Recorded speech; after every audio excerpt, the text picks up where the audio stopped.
Hello and a warm welcome everyone. Thank you for joining us today. We're excited to have you here for this B2B Frontrunners webinar on practical AI. Whether you're joining us live or catching up in the replay, we appreciate your time and interest. When you have questions during this webinar, you can ask your questions via the chat and we will answer them at the end of the presentations. And at the end of the presentations, we would also like to ask you a question what you think of this webinar. So we will present you a form and hopefully you can fill in that form for us. Okay, so let's start and let's dive into the agenda. We have got a great session lined up today with Michael Burst from IGO Promo, who is the first mover with a great vision and is going to share some first practical results using the new Intershop Copilot for buyers. And Jens Hall from Vanego, who helped IGO Promo with the implementation. Jens will explain how you also can benefit relatively quickly from these new capabilities in the Intershop commerce platform. So we're looking forward to sharing insights and answering your questions, which you can ask via the chat. Okay. So my name is Gerrit Enthoven. I'm responsible at Intershop for revenue and in EMEA and for the global implementation of our new customer success strategy. And I would like to get started with a short introduction on the topic of practical AI. So the first thing is, should you start with AI? And I really like this question, because if you look at, for example, the news item here presented by Forbes, they found that 85% of all AI projects collapse, not because of that the algorithms or the technology is weak, but because they had poor data. And they found that the fix is to integrate all data sources and ensure quality and governance. The lessons that they give is that strong AI starts with a strong data foundation and not with fancy models. And then Informatica, they found that it's not just about more data that is needed, but it's more about the structured data, the contextualized data, and how you govern it and how you use it for specific AI, if it's well organized for specific AI cases. And the real differentiator they found is that using AI to manage data helps you to scale the AI capability. So by letting AI handle the heavy lifting of data operations, organizations create a self-sustaining cycle. And AI improves the data, and better data improves the AI. And then McKinsey found that many organizations are adopting Gen AI, but only a few are seeing yet meaningful bottom line impact. Their advice is success depends less on the technology and more on organizational change, redesigning workflows, embedding AI into processes, and elevating governance. But your customers are moving already. And I don't know about you, but we see clearly a decline in traffic coming in via search engines like Google and Bing. People will increasingly ask AI systems directly, and with those AI systems acting as new answer engines. And these AI or large language models tools give users a lot of information before they even click through. So by the time that they visit your site, they are more ready to convert. Or even more, if you have seen the OpenAI Etsy example, for example, or the Google I/O Blue Dress example, where shopping agents are already able to order directly from the supplier. But still, not everybody is convinced. People are aware of AI shopping assistants, but only 1 in 7 uses them. Only the Gen Z people, the people below 30 years old, they're already 1 in 4 is using them. And the reason why not everybody is using it is because they are still not trusting the AI enough. But first movers really see a competitive advantage. In sales, 41% of the salespeople say that AI reduces their workload. And AI will even free up enough time so that 10% of the salespeople already think that they can do multiple jobs at the same time. The downside is that already by 2028, salespeople will lack probably the soft skills needed for their job, and they will rely completely on AI. And in 2024, only 12% of the commercial companies in the European Union indicate that they use AI. only in countries in Scandinavia, Slovenia, and the Benelux, there you already saw a use above 20%. And then Gartner predict by 2028, 60% of the work of B2B seller work will be done through conversational interfaces. It's something that we will also see during the IGO Promo presentation. And these tasks include outreach, follow-ups, quoting, content generation, and system updates, and of course, the conversational commerce itself. A large portion of the B2B sales is already happening through digital channels and self-service portals, etc. And generative AI will accelerate this by automating product discovery, quoting, order configuration, recommendations, conversational commerce, and something that we also strongly believe in at Intershop. So AI is a hypertrend that can't be missed, right? But the challenge is still how to apply it in a smart and way and get real and practical value out of it. For that, Mieke de Ketelaere, a Belgian academic, an AI engineer and well-known public speaker, she focused already years on sustainable, ethical, and trustworthy AI. And she introduced 10 commandments as part of her keynote, AI Drivers for Success, during our previous B2B Frontrunners on-site event at Van der Lande, the part of the Toyota Advanced Logistics Group company. And these are not technical guidelines. They help frame ethical, strategic, and practical guardrails when deploying AI. And I just want to highlight 3 of them.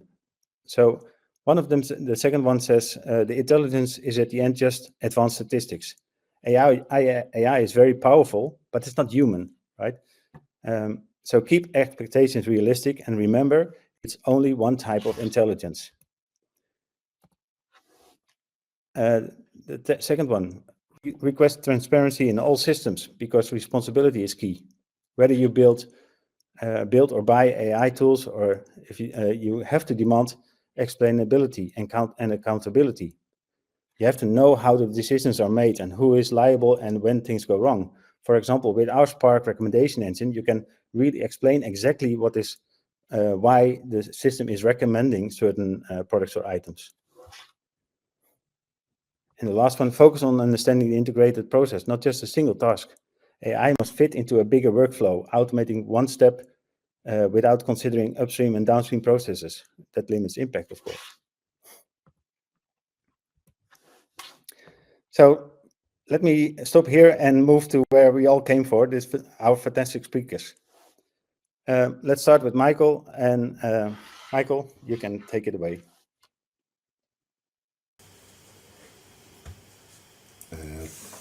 Thank you, especially when you raise the bar, fantastic speakers, then I feel a little bit the pressure for the presentation today. Well, I'll try to keep it as lightweight and practical as possible.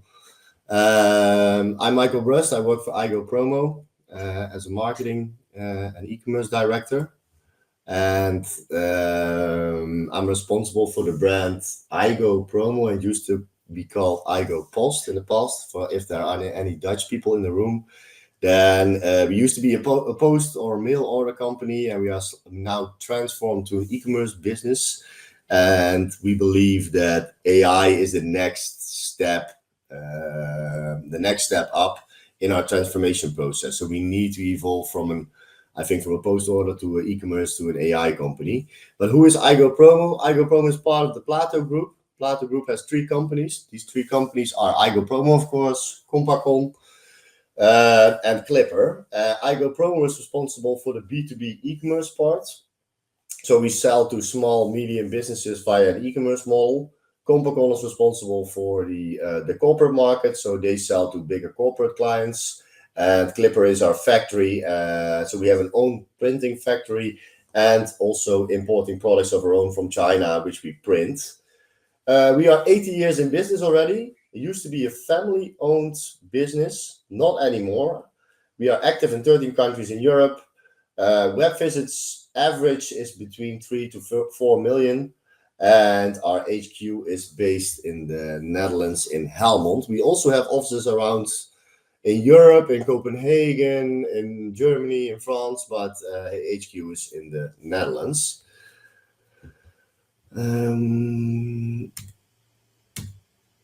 The slide switching is not working, sadly. Okay. Yes, okay, it's working. So for IGO 2030, we have an AI vision, and we are looking at web browsing and interaction with websites completely different. I think if you look at your own behavior already, I'm not sure how you now use, I mainly use Google. I don't use the search engine Bing or from Microsoft that much. Now I really try to formulate a question that actually generates an AI overview or an AI Gemini answer. And then I read the answer. Maybe if I need a deep dive, I will click on the link for the various sources. But if I can get the answer inside the browser, I'm satisfied with that. So I really noticed that my own personal search behavior already changed, I think, in the last 6 months when it was introduced, that I don't click to websites through anymore that much, but I actually read the AI overview. I think for e-commerce, of course, this is slightly different because if you read about a product, you cannot buy the product. So, but we expect a similar change. So what we expect for a customer if they go to the IGO Promo website is that they can select a more traditional way of browsing. The website that we have now with a visual front end, and that they can search for products, see the products, click on the products, more like a traditional website that we currently know now. And then this one is enhanced with AI. This is actually what we did with Fenego and Intershop and Microsoft together. Is we built an AI agent that enhances the more traditional website experience. And the other way, what we expect is even a step further, is what we expect is that the customer goes to igopromo.nl or .com, he gets a question, do you want the more traditional visual website, or do you want an AI agent, just a prompt window, helping you completely with voice search or with text search, that really helps you as an assistant to the website, that you can ask questions. I'm going to an event. I wanna give away 10,000 units. Which product is most suitable to give away at events to boost my brand recognition or brand name? Okay, do you have these products in stock? Can you please place them in the basket so that I can buy or purchase them? So that the AI agent completely helps you with the order process of buying products from our online environment. Our vision, we also have written down a subtitle of 2030 AI vision.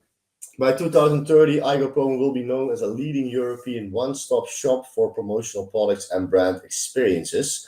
Customers, suppliers, employees praise the platform for its simplicity, speed, and reliability.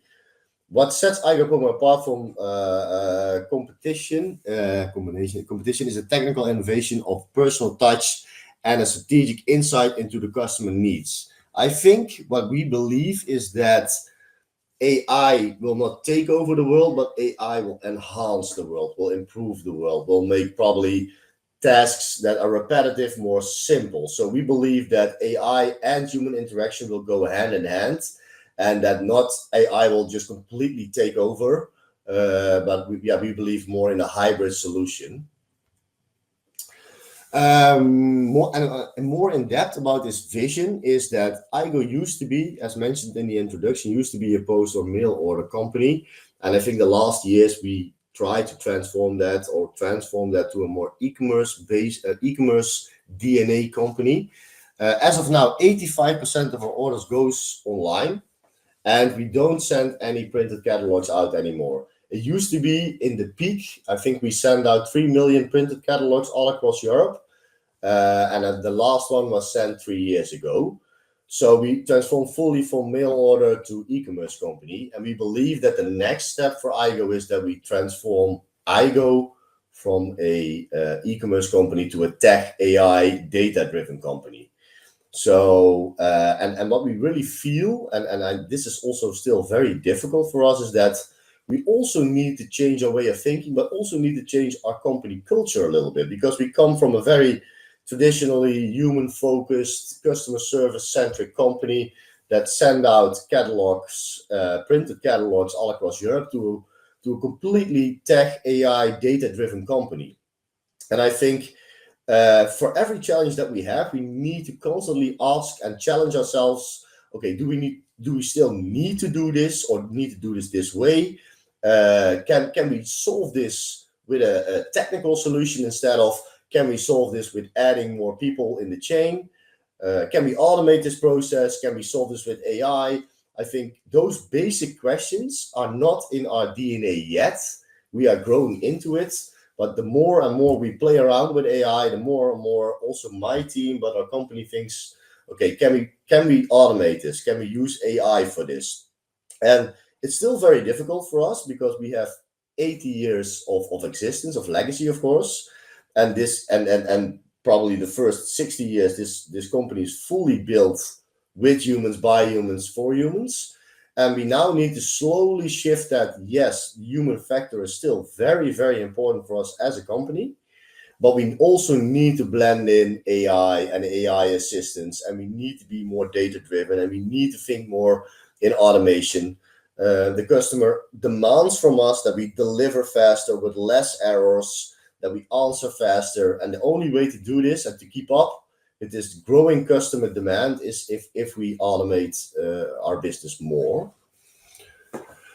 But we still believe in best of both worlds. So this company, our most valuable pillars are still our people. People built this company. AI didn't build IGO Post and now IGO Promo or the Plato Group.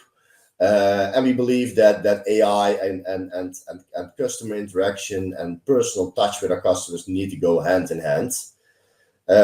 In a practical way, smartly combine AI and human interactions. I think this is also what we did with our first project that we actually built, our chatbot that we actually built.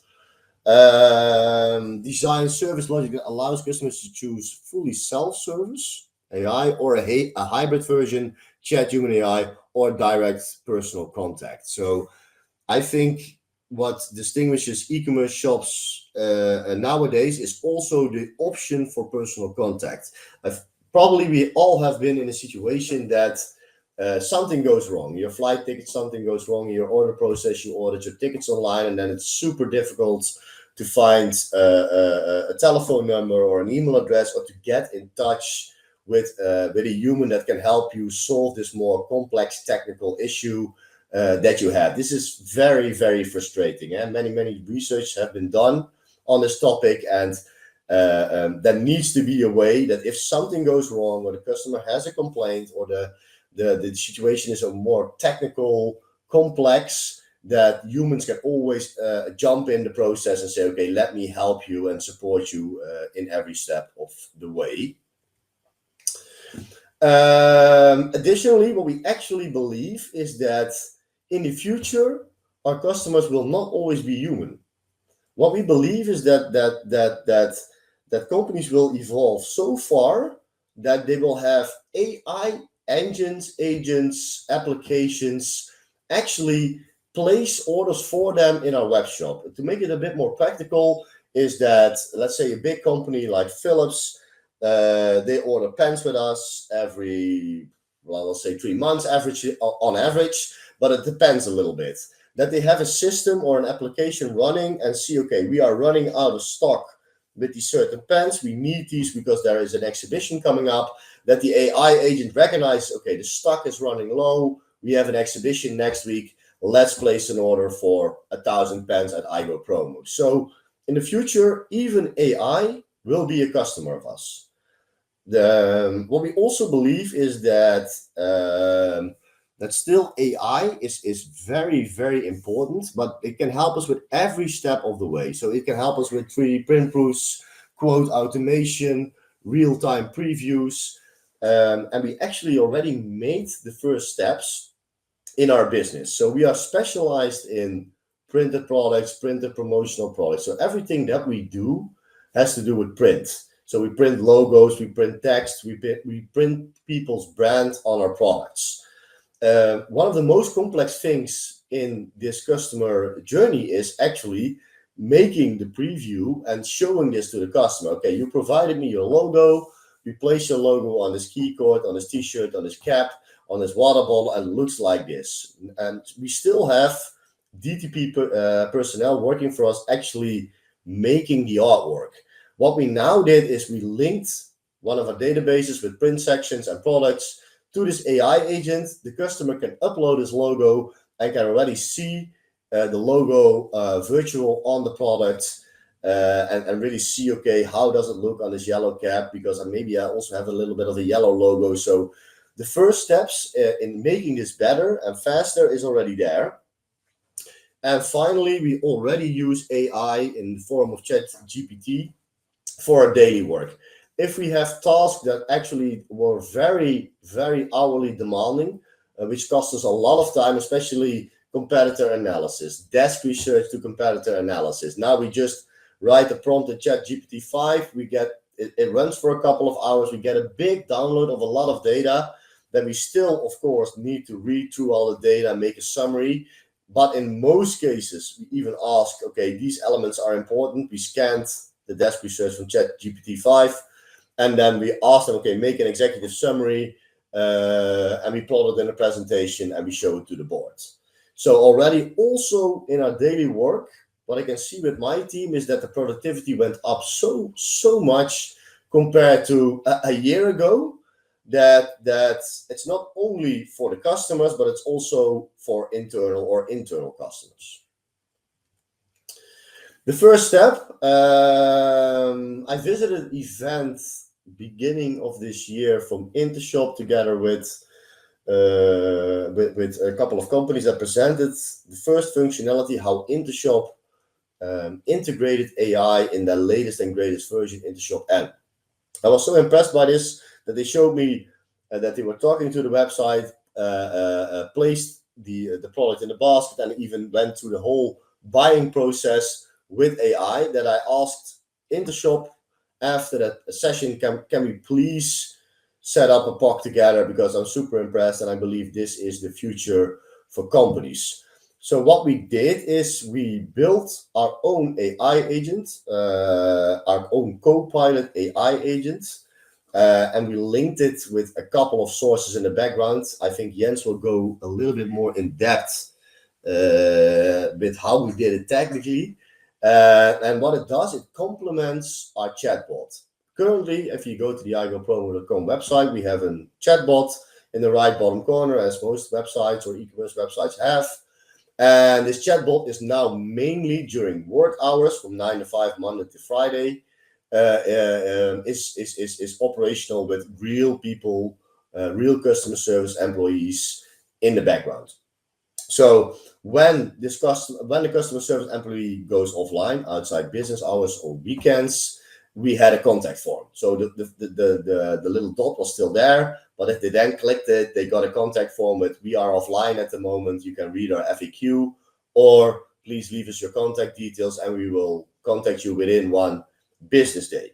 Now we canceled this contact form, and now when a customer service employee goes offline, then we actually bring in the Copilot agent that we built in the background.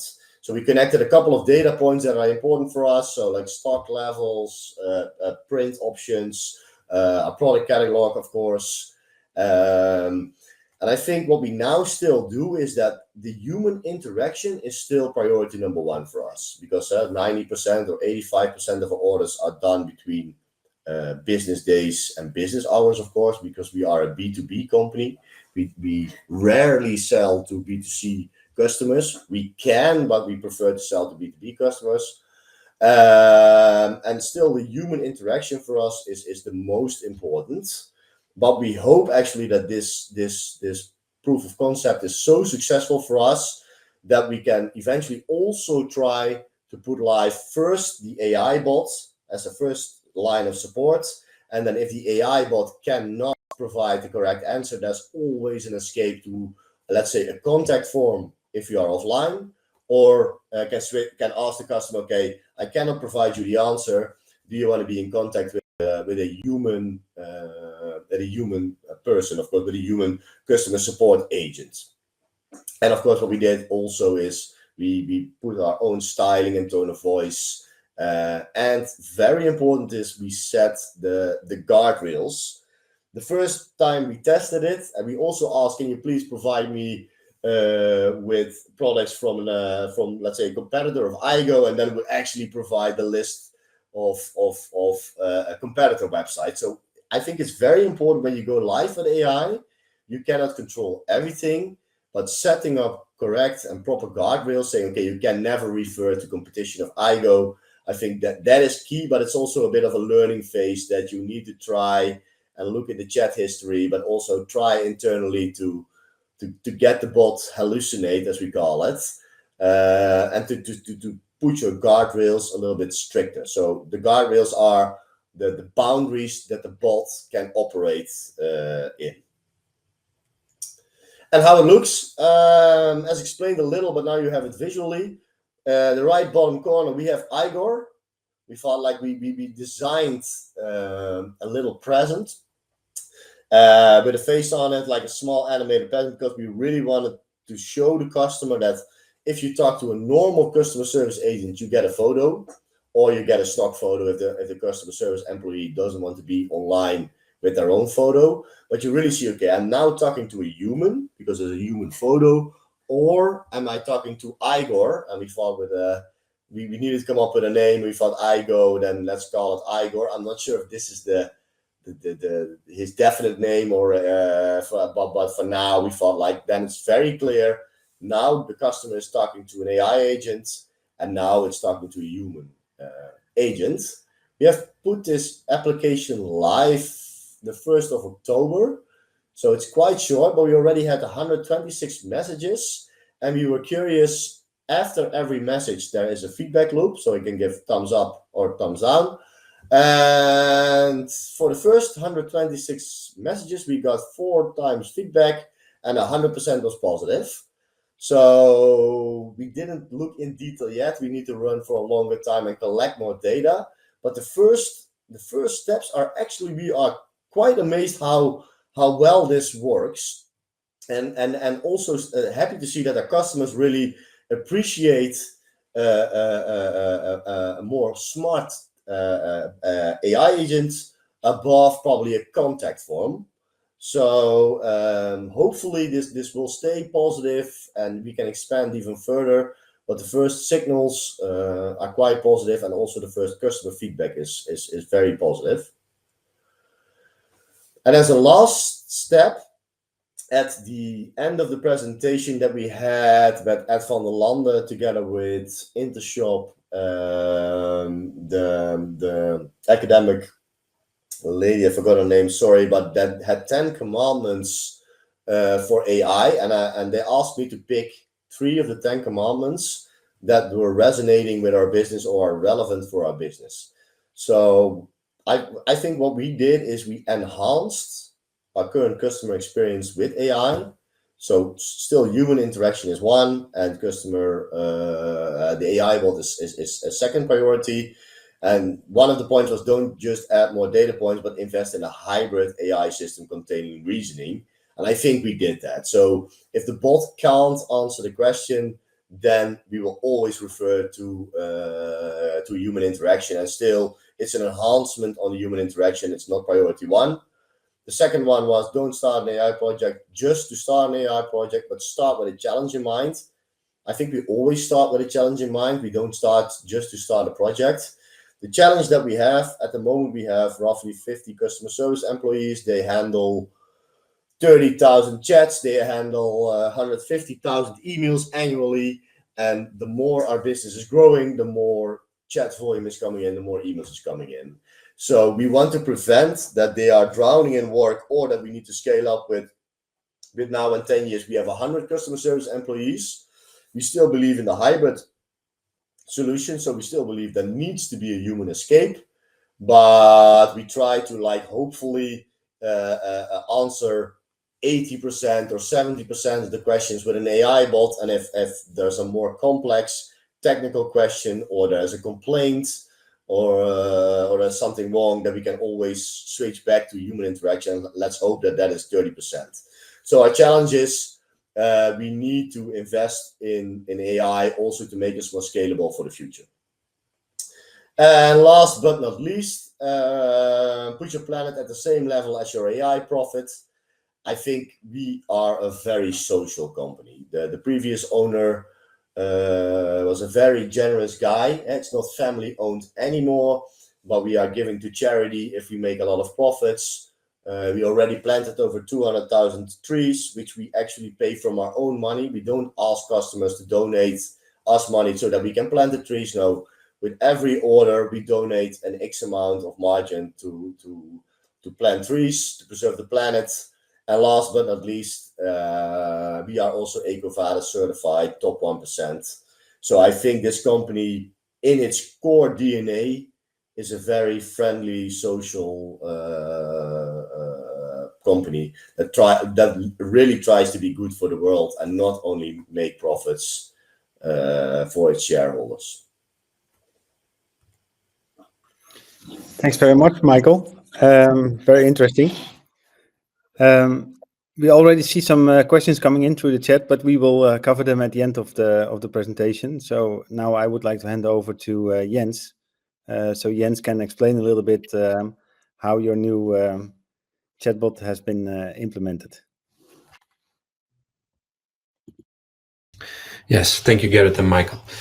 So I'm Jens van Al. I'm a functional lead at Fenego. We are a platinum implementation partner of Intershop, and we've built the integration or the configuration, at least, for the Intershop Copilot, Igor, like they call him, for IGO Promo.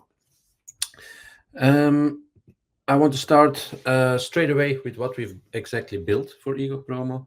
So on the right of the slide, you can see an actual screenshot of FlowWise, or one page in FlowWise. And FlowWise is a tool, a third-party tool, to configure Intershop Copilot in a visual way. The screenshot is actually a phase of the development process of IGO Promo. So it has evolved over the past weeks, of course, but this just gives you an idea how you can build your flow. You can configure the algorithm of the chatbot, OpenAI or Azure or Gemini are some of the options. You can configure data sources like Michael already mentioned, stock, colors, printing techniques, etc. But you can even include a service that gets the weather of the day, of the morrow, and also calculate that within his answer. And most importantly, and that Michael said as well, guardrails are very, very, very important for the AI agent. It's like every command you give to AI is a human prompt. So you have to write a giant wall of text saying to the AI agent what he can or cannot do. A few good examples are always stay friendly and helpful. Limit use of emojis to maximum 1 per message. Don't help with anything unrelated like cooking recipes or anything like that. And for your business, only mention products that are being sold on the web shop, and do not mention anything from your competitors. And you have to test it out. If you try to break the AI agent, eventually you will succeed. You will optimize your guardrails to the point where you can no longer break the AI agent. And I think that for IGO Promo, we have come a long way, but you never know, of course. The integration of Intershop Copilot has been done by in-house development of IGO Promo itself.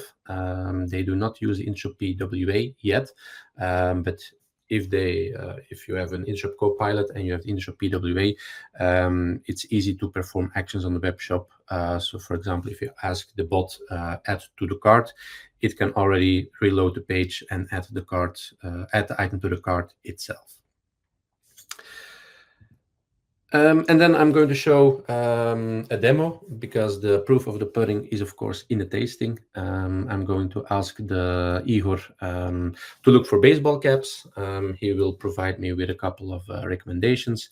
I'm going to ask him to give me some more details about the product. Hopefully he will give the correct information. Then I'm going to show him, then I'm going to ask him, okay, here is my logo. How does it look on this exact product?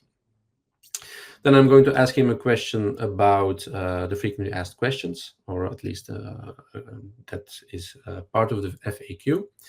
And last, I want to show how do I make pancakes, if he's going to answer that or not.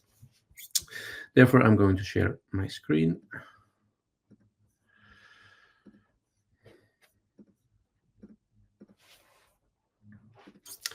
So here you can see Igor in an empty page locally. So yeah, this part that you see here, the chat area, is something where you can integrate anything with, but for now it's just an empty HTML page. So I'm going to start with the question. I'm looking for baseball caps.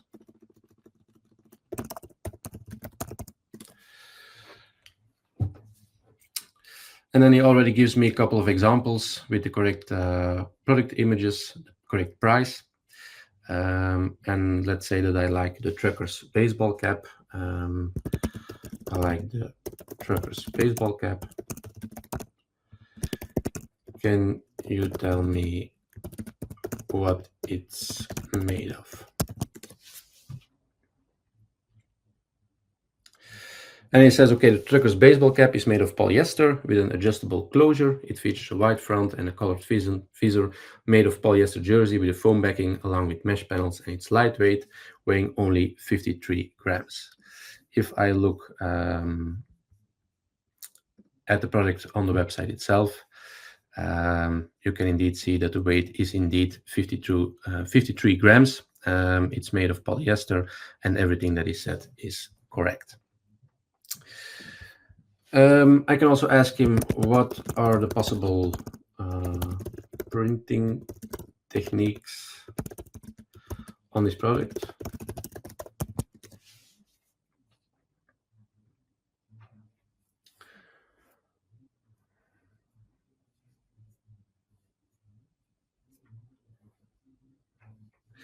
And then he gives all the available printing techniques as well. The next thing that I wanted to show you was the logo. So I would like to show, or I would like to see my logo on this product. Here is my logo.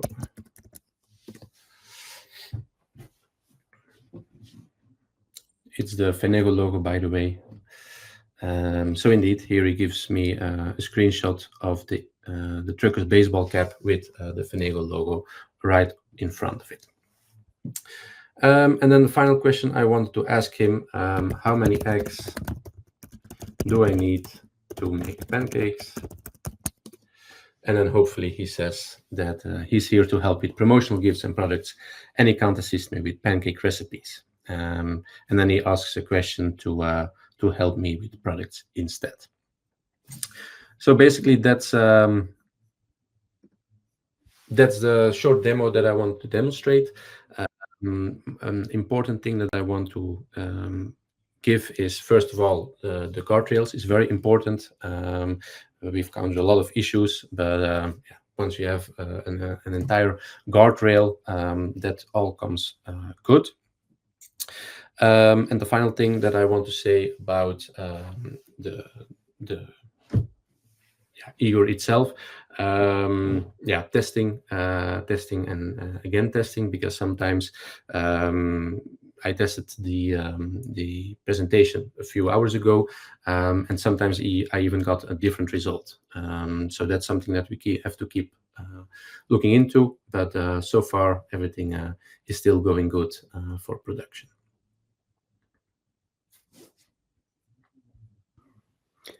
Thank you very much, Jens. Very nice to see that it's actually working also during a demo. So yeah, I want to take this opportunity also to show a little bit more what we have in our Intershop labs, or even more. Within Intershop, our mission is to implement the best AI commerce platform.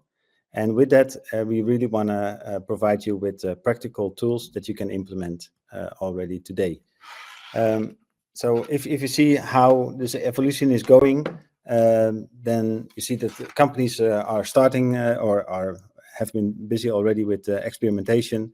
So they're using tools like ChatGPT, and then they are implementing now practical AI solutions, of course, to see if there's an immediate ROI, like for example, for localization or personalization and things like that, or customer service. And then they implement this further in the organization to build this further and scale it later. At Intershop, we have a couple of practical solutions that that you can buy today. So we have our Spark AI personalization and recommendation engine.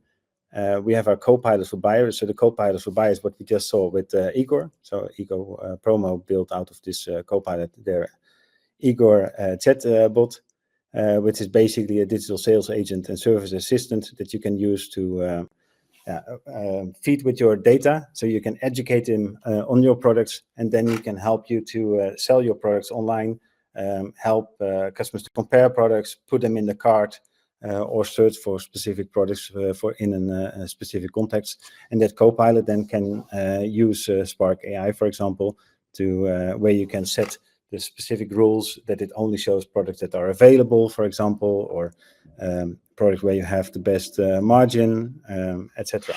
So these AI tools also work very well together. And the next product that we launched is the product content agent, which is basically a robot that can help you to optimize your product content on your website. So if I go through them step by step, so Spark really delivers personalization, true personalization for B2B at scale. And so you can really connect all your available data points. If you have information about seasonality, purchase history, contractual agreements, product availability, etc., you can all connect the data and collect it in the knowledge graph of Spark. The knowledge graph means that it creates connections between the data points. Then you can create your own strategies, your own algorithms, and these strategies can be exposed simply through APIs, so that in your front end you can really create this personalized experience where you can prioritize products, where you can show more relevant results, where you can help with easy reordering. For example, if you have customers who have to order 50 line items, you can recognize in what kind of state they are, in what kind of context they are, and then automatically recommend the next product that they usually buy in this context. Or you can really use it for powerful upselling. So if you want to improve your average order value, for example, you can recommend the customer with better products that are, of course, first of all, better for the customer, but also better for your own wallet. And then, of course, it takes a feedback loop back into your data, so that you can also continuously learn about and optimize the whole process. So we just saw with Igor, the Copilot for the buyer. We have many other agents that we develop. For example, we are working on the Copilot for the merchant.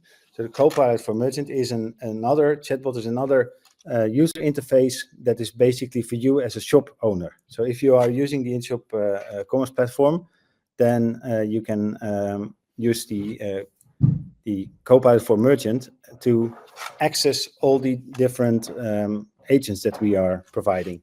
So currently the live one is a product content agent, and some others are still in beta and will be launched very soon.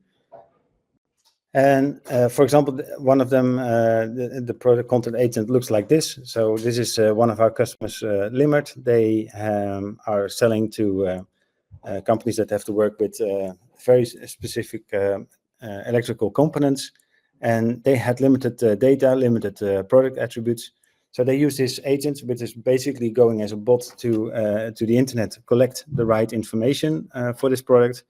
And for example, you can also feed it with data sheets from manufacturers, or you can train it with other product data.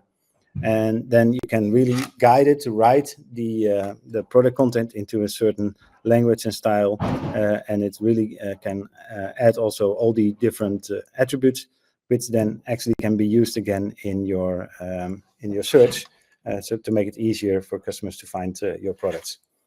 Next one that will be available is a localization agent. So you can just ask the system to, for example, translate a complete catalog of products, category of products.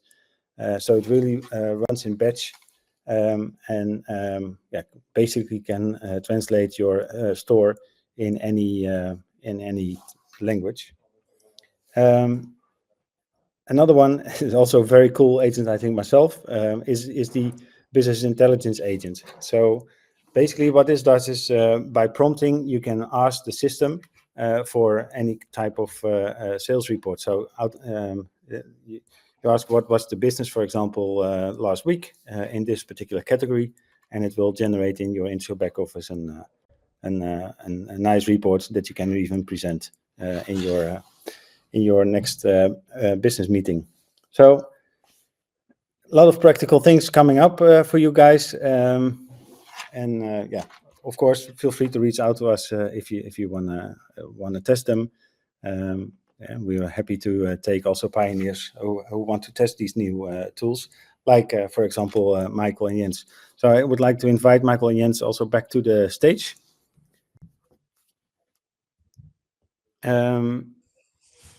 So we got one question from in the chat. So other people, if you have other questions as well, of course, please type them in the chat. One of the questions is from Erik van Plataya. I'll read it out. To help your customers, the AI-empowered chatbot may have to combine content like articles and reports with product information and maybe even customer segment profiles, as the AI needs to identify the customer's contacts as quick as possible. So what data preparation did you do? And do you also use AI for the data preparation, Michael? Yeah.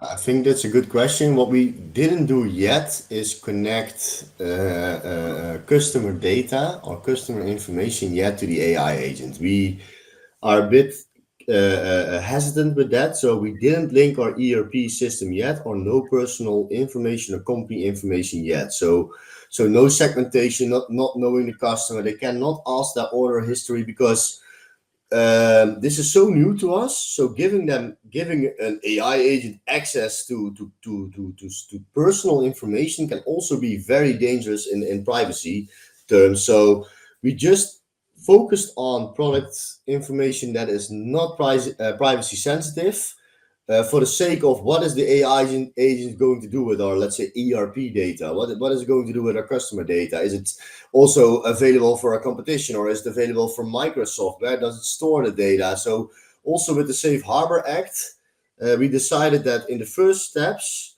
we are trying to cycle on a bike and not on a Ferrari yet, because we are dangerous that we will crash the Ferrari. So that's a good question, but we didn't do it yet for that reason. Yeah, I understand it. But do you think it's also just related to people have to get used to it? Like in a couple of years ago, people were not willing to go into the cloud yet, but they found out now that with the Gmail and with the now Exchange and everything goes in Azure and things like that. At the end, OpenAI is also just in Azure. So I do believe that, but normally technology is ahead of policy, right? So technology goes faster than the EU government can set a policy for this. And yes, we are now a quite early, fast adopter, especially in the B2B, I think. And the B2C, maybe they are moving faster than us. But we are trying to wait a little bit for rules and regulation to come out, because otherwise I probably have legal standing on my desk saying, "Well, Mike, it's nice what you're doing, but is this safe? Is this legal?" So I think we will be, especially with the personal information, we will be a bit slower. But maybe in the future we can also add information about orders. But then how do we verify that customer is really that customer and not an external person? So this is so new to us that we rather play it safe than sorry. Yeah, Yeah, it's also, you mentioned already, right? It's implementing the technology, but it's also the cultural shift, the mind shift that has to happen within the organization. So also that you have to take step by step, of course. And yeah, Jens, if you look at these issues, do you see solutions, or how to make sure that it will be safe, that data is not flowing to the U.S. president and things like that? No, we don't want that to happen. No, data security is indeed a big thing, and because people are still cautious about using AI, they're cautious about security. That's indeed a fact. But coming first back to the data preparation, I think if you have the data, which customer is buying what product, and if you look at the customer segment, then I think you can reach everything within AI.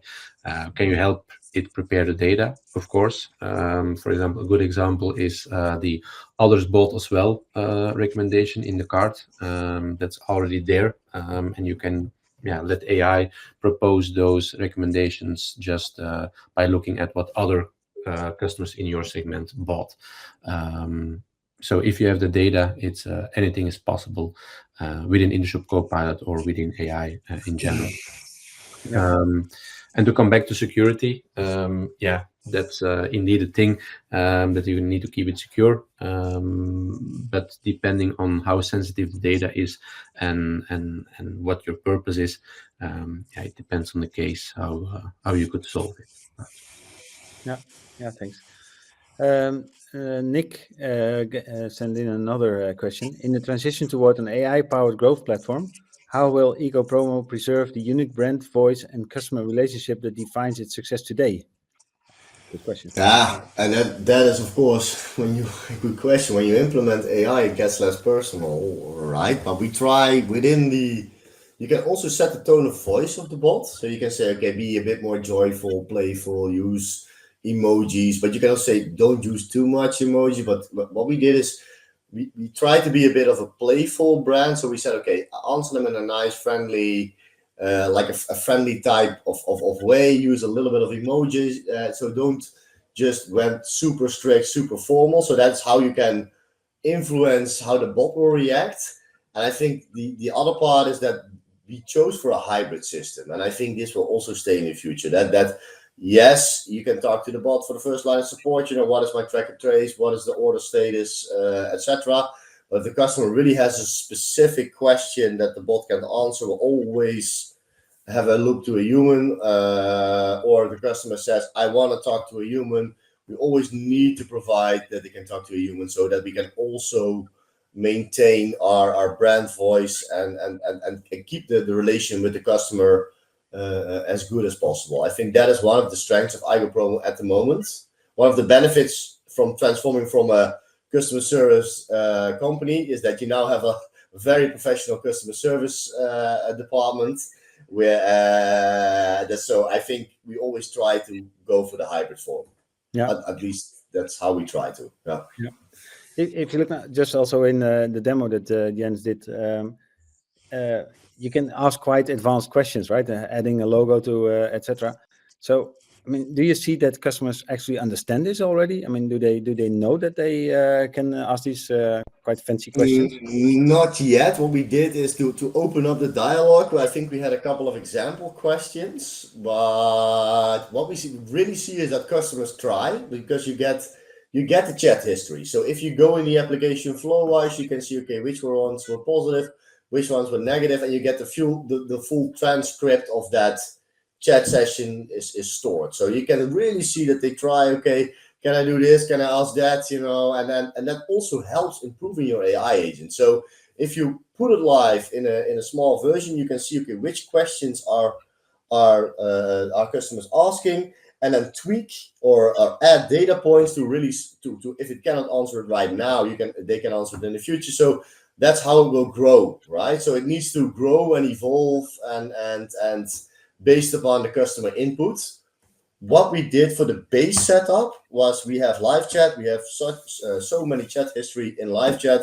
We scanned, let's say, the top 10 questions customers asked us via live chat, And we try to answer this already also with the Copilot AI assistant. That was our base start of this project.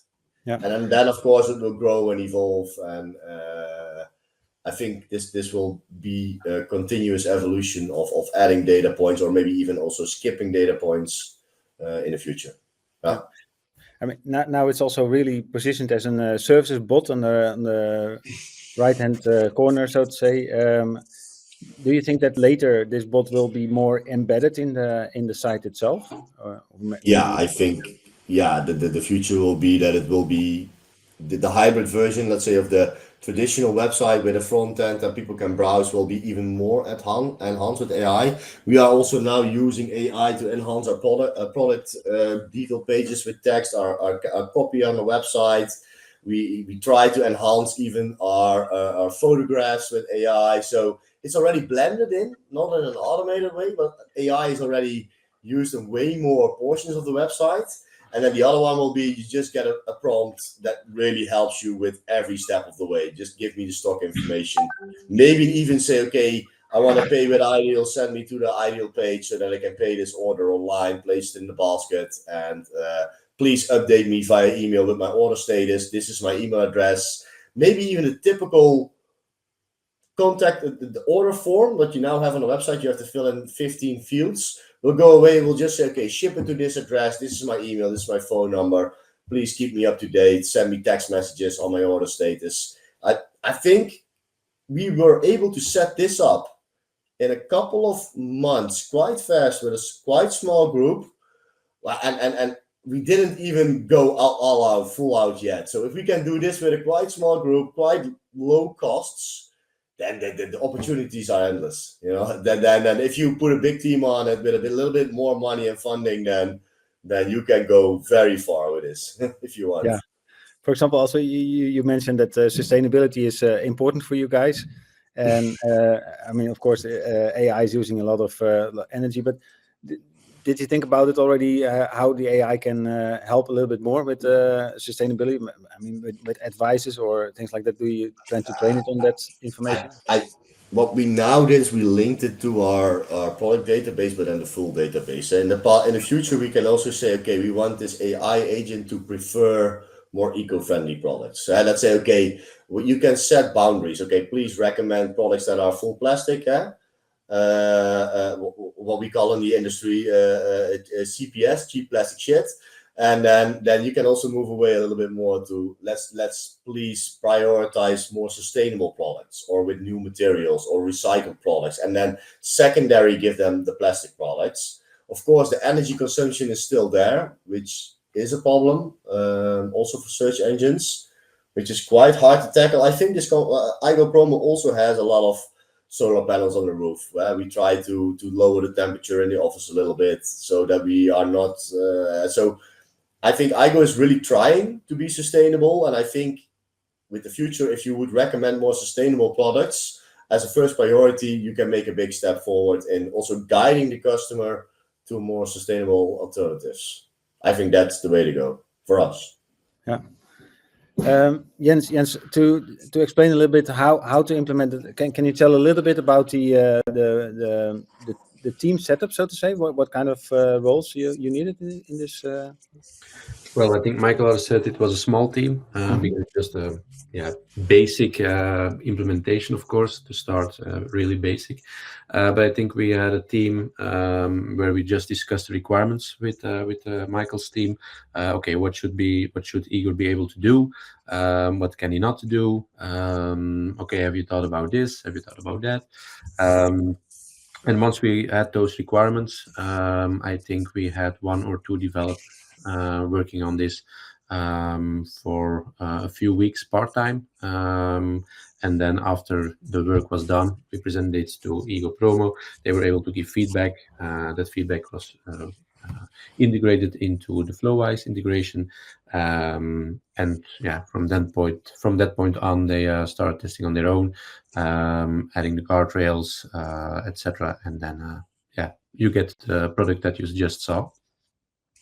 A couple of months, I think. We did the whole process. We do have a development in-house also. We always use Fenego for the more challenging stuff, because what they built, and I don't want to be, oh, look how amazing we are in this webinar. I don't like that behavior, but I am quite impressed what they did for us. So compliments to also Intershop, but also Fenego, that Jens showed you the data points that we added and how it was linked together. And it is quite advanced, complex, but we did this in a couple of months, couple of iterations, couple of months, couple of meetings, back and forth, and we're already cycling. So it's quite impressive. So we are nearing the end of our presentation, and I invite just all the visitors to go. It's open tonight, right? Igor is open tonight. It's 5 o'clock in the Netherlands. It will go on. Maybe it's 5:05. And try Igor. Go to IGOPromo.nl. We just tried it in the Netherlands for the first phase, and then try Igor. And try the answers. Try what he gives you. It's live. Yeah. Thanks very much. Thanks very much for you. So not enough time anymore to really summarize what we learned and what's next. I just want to invite the audience to go to our website and to download our B2B e-commerce trends for 2026. Really good read. A lot of interesting insights. And I also want to invite the audience for our next webinar with Atlas Copco, where we are going to show you how to scale a company that runs 5 different global brands across more than 45 different countries in one single platform. It's really interesting to see how they organize that. Then I want to thank you all for joining us today. We hope you found the session informative and valuable, of course. If you have any further questions, feel free to reach out to us. Don't forget to check your email for the link for the recording and additional resources that my colleague Harold is already pasting in the chat. And I wish you all a great day, and take care. Thank you very much.